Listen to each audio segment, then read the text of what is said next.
Здравейте, прекрасни! Днес съм ви приготвила един разклад, който е свързан с мъжете, които са на разстояние от вас.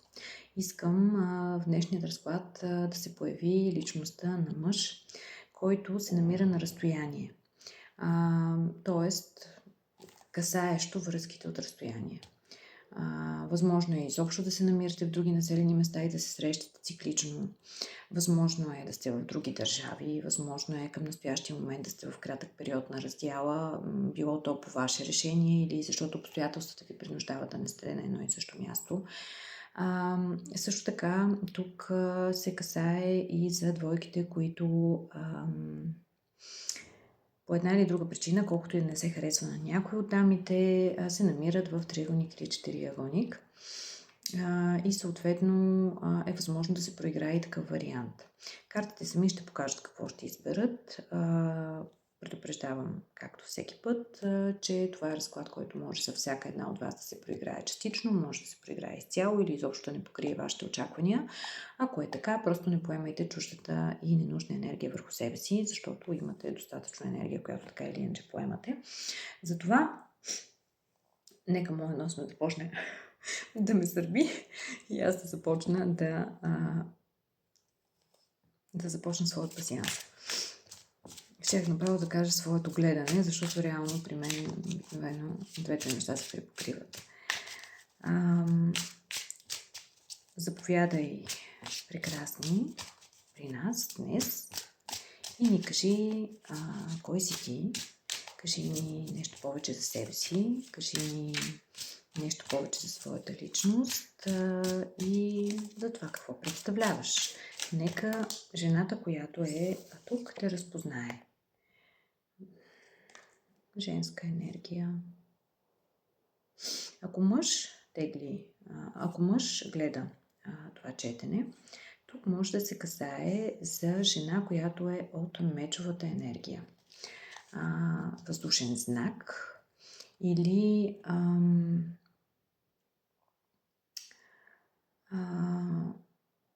също така жена, която е много самостоятелна, много амбициозна, която е добра в своята кариера, която взима бързо решения с изключително остър ум, много отсичаща, много рязка, понякога с доста остър език, жена, която не лъже, която не премълчава, доста пробивна и изключително защитнически настроена към вашите отношения и дори към вас самия. Това е жена пазител, жена, която отстоява своето мнение, жена, която отстоява своята позиция, но и жена, която защитава с цената на всичко своята връзка, своите близки, своето семейство. Ако жена, както предполагам, че повечето от вас всъщност са жени, които гледат това четене, тук се касае за мъж, веднага намесата се появява в момента, в който започна да правя четене. Тук се касае за мъж, който е в малко по-женска енергия. Разберете ме правилно, във всеки мъж и във всяка жена има както мъжка, така и женска енергия. Във всеки период от живота на всеки мъж и всяка жена, женската или мъжката енергия преобладава в зависимост от ситуацията, в зависимост от връзката, в зависимост от много и различни обстоятелства, както вътрешни, така и външни. Ако тук се касае за мъж, този мъж, бидейки в женската си енергия малко повече, може да се каже, че в момента или е в период, в който се държи леко като нацупена госпожица, или е в период, в който е по-капризен, или има обстоятелства, които го карат да се чувства държа се малко като жена. Много сексистко казано наистина, защото аз лично съм доста феминистично настроена, но да кажем, че той е по-срадлив. Вие сте по-уравновесения елемент във връзката, най-вероятно, защото ще излезете със сигурност, докато това е мъж, който той може по принцип да не е такъв, може в последствие да излезе съвсем различен мъж, но точно в конкретния момент, точно в ситуацията, в която сте и се намирате, виждам един мъж, който е по-капризен, който иска да става на неговото, който едва ли не тропа с кръче и казва: не, ще направим така, както аз казвам, не, ще отидем там, където аз казвам, аз ще вземам решенията. За сметка на това обаче той продължава да носи същите тези качества, тези мечеви качества. Остър ум, бистър ум, бързи решения, изключително добра пробивност, изключително добра комуникативност. Той може да говори с всеки един човек, да намери приказка с абсолютно всеки един, от най-низшите до най-висшите прослойки, да го кажа така. Той е човек, който умее да използва говора си, умее да използва езика си. Той е мъж, който е доста пробивен в работата си, може да е военен, може да е полицай или с някаква обществена професия. Да се налага да комуникира по цял ден много с хора. Много контактен, много остър обаче, понякога не мерещ приказките си, винаги държаш да каже това, което мисли, независимо дали това ще ви нарани. Това е едно от между от лошите качества на мечевата енергия. Знам го, защото аз самата съм такава. Моята прекрасна зодия Близнаци. Понякога дори това е мъж, който в желанието си да ви накаже по-своему, защото сте се отнесли с него, или според него неправилно, или заслужено неправилно, или незаслужено неправилно, няма значение. Той е способен да каже нещо просто защото знае, че това, което ще каже, ще попадне право в целта, ще ви боцне, ще ви нарани и ще ви постави на място. Това е мечевата енергия. Добра или лоша? Определено бих казала, че искам да изтегля още една карта. Много е възможно този мъж да е семейен. Или, ако не е семейен, да има деца или да се грижи за децата на свои роднини. По принцип може и да е мъж, който обича деца. Той обича също така да се грижи за всички свои близки, за своето семейство. Тук не става въпрос само за съпруга, деца, тук става въпрос за роднини, братя, сестри, майка, баща, далечни, близки, далечни роднини. Това е човек, който обича да балансира, който обича всички около него да са добре обгрижени. Това обаче е мъж, който в момента се чувства самотен. Гарантирам, че се чувства неразбран поради някаква причина. Много е възможно една от тези причини именно да е, че е на разстояние и самотата да идва от там. Но той е доста чувствителен, доста тъжен, на разстояние. Категорично. Шестица мечове. Този мъж е далеч от вас в момента и се опитва всъщност не отскоро. Това е нито дълъг, нито къс период. Тази ситуация се така простира от едно известно време, със сигурност повече от седмица. И той се опитва да балансира. Повярвайте ми, той дава всичко от себе си, за да се балансира, за да привикне с факта, че се намира далеч или поради една или друга причина, ако тук се касае за триъгълник или четириъгълник, не може да е с вас непрекъснато. Опитва се да налива от пусто в празно, опитва се да запази уравновесеността, но дълбоко в себе си се чувства безкрайно самотен. Вие сте далеч от него. Вие сте неговата звезда. Звездата като карта по принцип винаги показва жена, която е жена мечта, която е жена, за която този мъж мисли непрекъснато. Неговото сбъднато желание. Но за сметка на това е жена, която се намира далеч, към която той се протяга, но която не може поради различни причини да достигне, дали защото не може да бъде с нея, дали защото трябва да стои на разстояние от нея, дали защото в момента сте разделени или се намирате на малко по-дълго разстояние.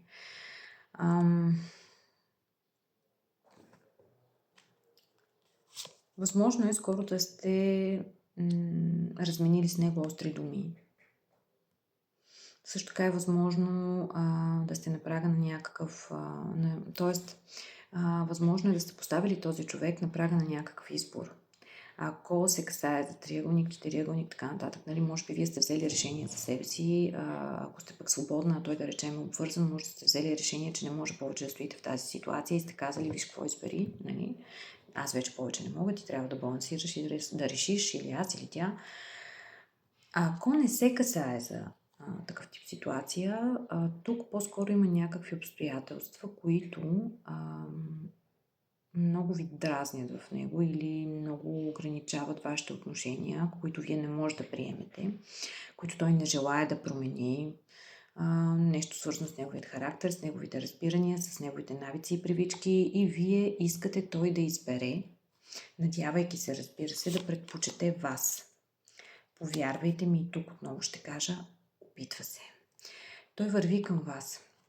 Върви към вас с много бавни стъпки. Ако се касае за разстояние, т.е. той се намира някъде и вие искате това нещо да приключи и той най-после да дойде при вас, той се опитва да реши ситуацията, приближавайки се към вас с бавни стъпки. Ако се касае за черти от характера, за някакви други външни обстоятелства или негови вътрешни, които той трябва да преодолее или да промени, той го прави.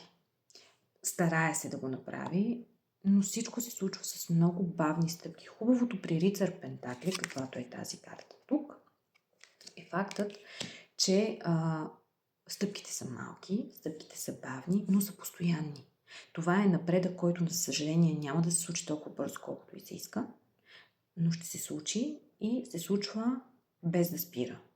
Тоест това не е като, например, да тръгне, да се връща, да тръгне, да се връща, да се колебае, да се чуди дали да го направи, дали да не го направи. Не, той го е решил. Въпросът е, че няма да стане толкова бързо, колкото и се иска. Ще стане бавно.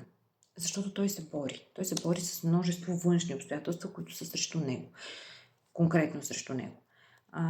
Това може би по-скоро е причината. Плюс това, отделно от своя страна, има вътрешни страхове. И ето ви и вас. Кралица жезли. Огнената, пламенна, страстна жена, която дава на този мъж любимата ми дума. Живец, страст, желание за живот, желание да върви напред. Вие сте огънят в живота. Вие сте това, което го пали, това, което го амбицира, това, което го раздвижва. Някой сега ще каже, че говоря малко по-тихо. Така е, от една страна, защото съм изморена. От друга страна, защото когато изпадам в такъв поток, гласът ми автоматично се променя. Така че и най-силният микрофон няма да направи гласът ми по-висок, затова много се надявам да имате хубав начин, по който да ме чувате, защото опитах с микрофон, беше ужасно преживяване. Просто почти нищо не се чуваше. Улавях се всички странични звуци. Вие сте жената, която го възпоменява. Вие сте неговата девятка чаши. Вие сте неговата сбъдната мечта. Вие сте желанието в живота му, което се е сбъднало. Вие му давате невероятна пълнота. Вие го пълните с енергия. Вие го пълните с всякакви положителни емоции. Вие сте любовта на живота му. Затова мога да съм категорична. Да ги размешам малко тези карти. Добре, кажи ми още малко за себе си, след което нека да преминем към това, какво мислиш ти, но там ще вземем друга колода. Какво мислиш ти? Но нека първо да видим. Още нещо ни кажи. Да, период на промяна. Той навлиза в период на промяна и върви към вас. И даже бих казала, че ходът му в последните дни се е увеличил. Дали поради острия разговор, който сте провели, или поради някакви други причини, но той има изключително силна страст към вас и върви към вас с много голямо желание и иска тази ситуация да се промени. Иска тя да стане по-стабилна от това, което е в момента. Това е неговото желание. Много го е страх обаче, че в момента, в който се поддаде и премине през тази промяна, ще бъде предаден. Възможно е да са го лъгали в миналото. Възможно е да се страхува, че от изневери, ако не се касае за мъж, който е заед. Възможно е да смята, че ако напусне сигурното си кътче, ако е заед, вие съответно ще размислите и ще го оставите и той ще загуби сигурното той ще изпусне питомното заради дивото, както се казва. Но вие сте предопределени един за друг. Той трябва да направи този избор. От едната страна е страхът, че ще го предадете. Много интересно. Какво е от другата страна? От другата страна е изграждане на още един етап във вашата връзка и правенето и на по-стабилна. И той се страхува дали ще се справи. Много е възможно тук връзката да е тайна. Много възможно. Другия вариант е да има нещо, което го притеснява и той да пази това нещо в тайна. Истинските си страхове, това, което всъщност го притеснява, той да го пази от вас в тайна. Много му тежи самата ситуация и иска тя вече да приключи, иска стабилност. Той иска семейство. Иска семейство, иска стабилност, иска здрава почва, иска да се връща от дома. Защото знае, че ако не предприеме тази крачка, вие ще стръгнете. И това ужасно много го плаши. Но от друга страна, той приема това като ултиматум. И може би това го кара да върви с толкова бавни крачки. Не му харесва факта, че сякаш му извивате ръцете, искайки тази ситуация да се промени. Така или иначе, обаче, това е кармичен съюз между вас. Пак го казвам. Ето, карта на кармата. Също така наречения страшен съд. Това е нещо, което извисява и двама ви. Това е съотношения, които ви извеждат едно стъпало нагоре. Те са предопределени. И каквото и да се случи, вие ще се държите здраво един за друг. И няма да се пуснете, защото това е кармичен съюз и той идва по справедливост. Добре. Нека само една секунда да съберя картите от тук и да видим. Прекрасни мои, какво мислиш ти за жената, която гледа това видео? Какви са твоите истински мисли? Нека първо видим това. Какви са твоите истински мисли към тази жена? Какво наистина мислиш ти за нея? Нека да го видим. Навън е облачно, светлината зад мен се сменя. Сега вече мисля, че може да видите даже малко по-добре, защото иначе свети страшно много. Макар че моят съвет е да слушате гласа ми, защото гласът ми е това, което ще ви преведе. Какво мислиш ти за тази жена, която гледа това видео? Това е жената, която ми носи баланс. Това е жената, на която съм способен да дам абсолютно всичко, което поиска. За мен тя е като малко момиченце, което има нужда от моята грижа, има нужда от не само от финансова грижа, има нужда от моята грижа в всякакъв аспект. И аз искам да се погрижа за нея. За мен това е истинско удоволствие, защото тя ме балансира, тя ме зарежда. Тя ме зарежда и аз съм като едно момченце пред нейните желания. Изживявам тежко това, че в момента тя е сама. Факта, че не съм до нея, ме кара да ме боли. Защото според мен сега аз мисля, че тя е сама там, че се справя сама, че не мога да поема част от тежестите, които носи. Знам, че това е наложително, за да може връзката ни да стане по-стабилна. Знам, че ако взема това решение, ние ще се качим с едно стъпало по-нагоре.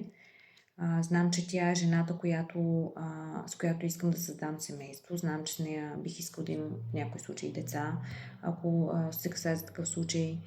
Знам, че тя е жената, която държи късметът ми и щастието ми в ръцете си. Но ме е страх. Страх ме е. Този страх е тежест. Всичките тези страхове аз пазя в тайна от нея, защото не искам да я отблъсна. Но отделно от всичко, тя ме привлича като магнит. Ето го истинският му образ. Крал жезли, така си и помислих. Не знам, защото съм от начало смятам, че той ще се падне. Крал жезли. Аз боря за нея. Крал жезли, вие сте кралица жезли. Кармичната двойка. Аз боря за нея. Аз се придвижвам към нея. Аз съм изцяло тялом и духом насочен към нея. Тя е моя пламък, аз съм нейния пламък. Тя ме подклажда, аз я подклаждам. Тя ме кара да се движа напред, аз я карам да се движи напред. И ние се движим напред заедно. И ние сме предопределени един за друг. С нея аз се чувствам като император. Той започва да говори за чувства. Чакайте малко да преместим. С нея аз се чувствам като император, като мъж, който е на място, като мъж, който е глава на семейството. Тя ме кара да се чувствам в така голямата си мъжка сила, такава, каквато не съм усещала до сега, защото тя ме зарежда.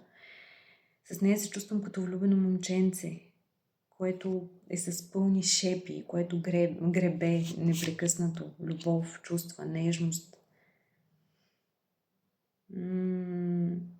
Страхувам се обаче, че ще остана излъган. Това е най-големият ми страх. Че в един момент ще се отвори очите, ще се събудя и ще осъзнае, че всичко това, което има между нас, е лъжа. Че съм бил изманипулиран. Че съм бил изигран отново. Искам да се предпазя. Искам да се предпазя, за да не бъда наранен. За да не бъда отново в ситуацията, в която съм повален на земята и някой забива ножове в гърбът ми.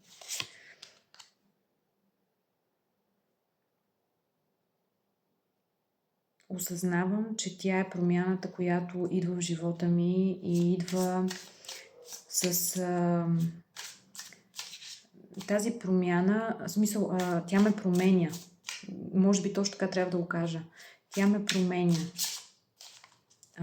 Тя ме кара да бъда повече от това, което съм бил до този момент. Много повече. И аз я обичам. Това е максимално пълната емоционална карта. Асочаши. Той изпитва истински нежни, красиви, пълни емоции към вас. Любов. Чиста, искрена, нежна любов. Но сега съм далече. Дали тя вижда светлината ми от това разстояние? Дали все още гледа към мен, макар че вие гледате към него? Чувствам се сам. Но някак си се страхувам да й го кажа, защото това ще ме направи уязвим. А моят гард все още е вдигнат. Все още има проблеми, с които да се боря. А толкова много ме е страх, че тя ще си тръгне. Че в един момент тя ще избере да си тръгне. Този човек е пълен с чувства. Чувства, които обаче държи дълбоко вътре в себе си, заровени, по някаква причина просто не иска да ги... Той много рядко ви говори за чувства.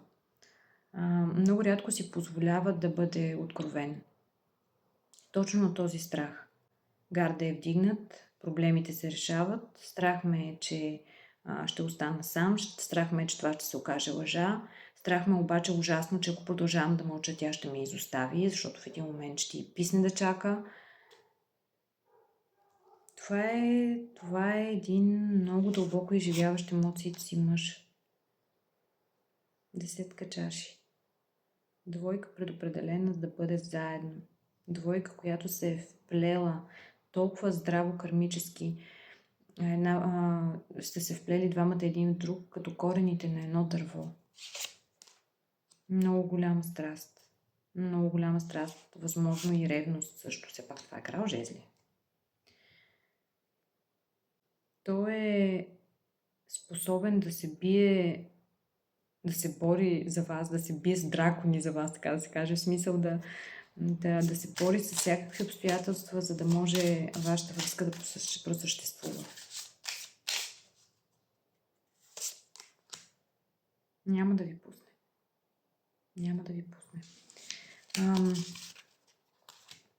Искам да видя това, което е останало обаче.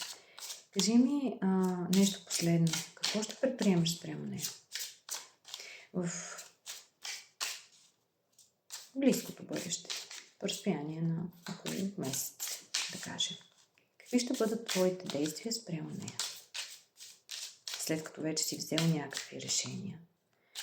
Ще ги забързаш ли? Ще ги забавиш ли? Ще продължиш ли да гледаш и да мислиш? Какво ще направиш?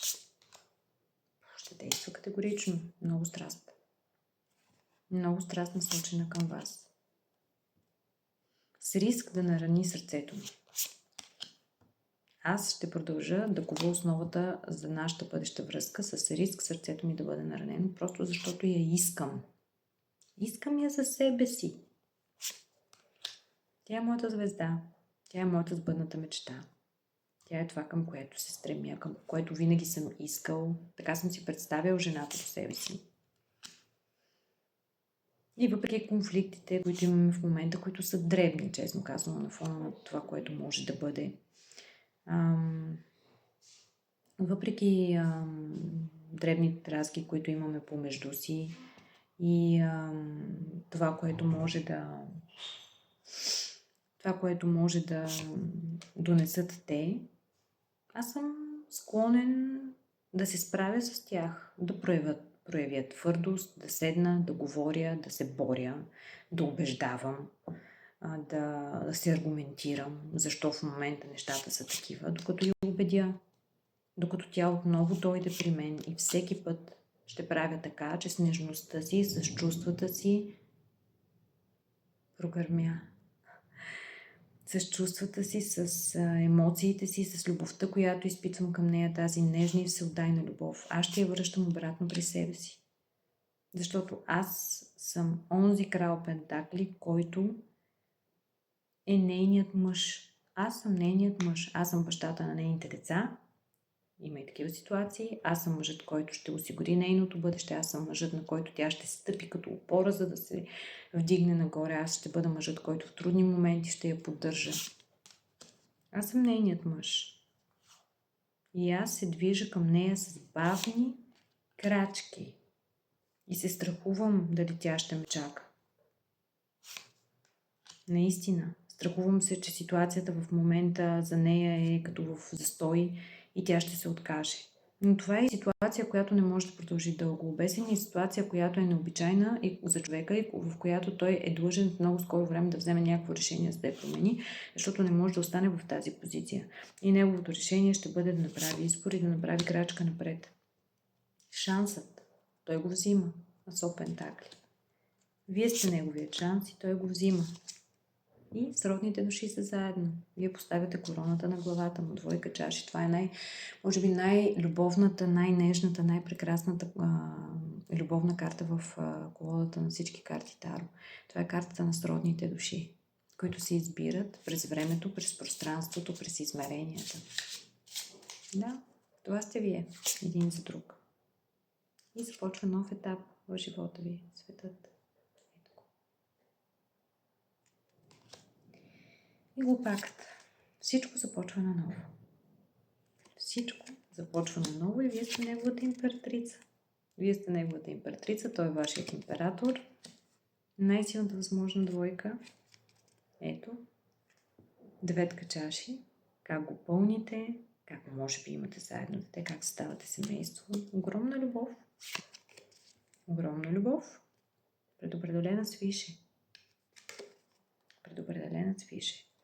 Възможно е дори сключване на брак в един момент или предложение за такъв, ако сте на този етап, или поне предложение за, как да го обясня, официализиране и даване на име на това, което сте. Знаете ли, че дори когато се касае за триъгълници и четириъгълници, има един момент, в който двамата души решават, че може би няма да развалят своите семейства, но ще останат заедно и ще бъдат двойка. Ще бъдат двойка помежду си и ще останат държащи един на друг. Ще дадат име на това, което е между тях. Ако пък не се касае за този случай, категорично, очевидно ще станете двойка или дори е възможно вашите отношения да прераснат на по-висш етап. Пожелавам ви го с цялото сърце. Това беше днешният разклад за отношенията от разстояние. До следващият, нека пътя ви бъде лек, сърцето пълно, душата чиста. И нека реченото ни в този час да бъде сторено. Сполай ви, сестрици!